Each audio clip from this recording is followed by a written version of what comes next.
bên ấy thì nó còn lạng bên ấy bố cháu đi hai bà cháu đi bà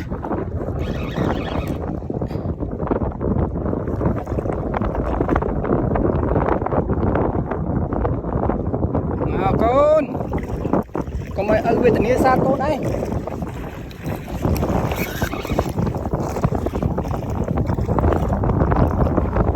mà con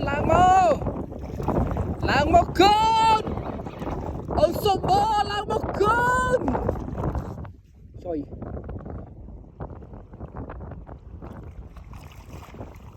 phần nào đây ơi luôn ơi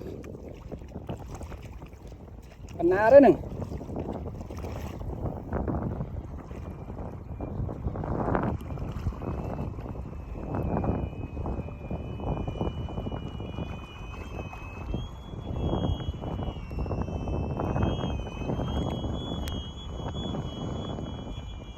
choi ma đi xì ti choi ma mùi đi bánh chơi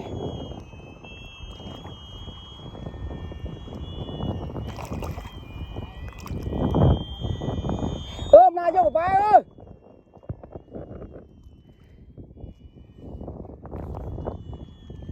thằng ma ơi còn mà anh hai sai anh thế anh được sai anh thế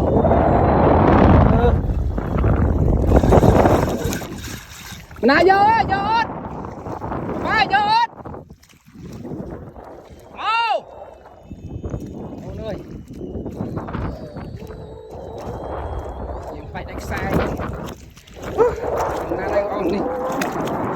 cho start đi một nữa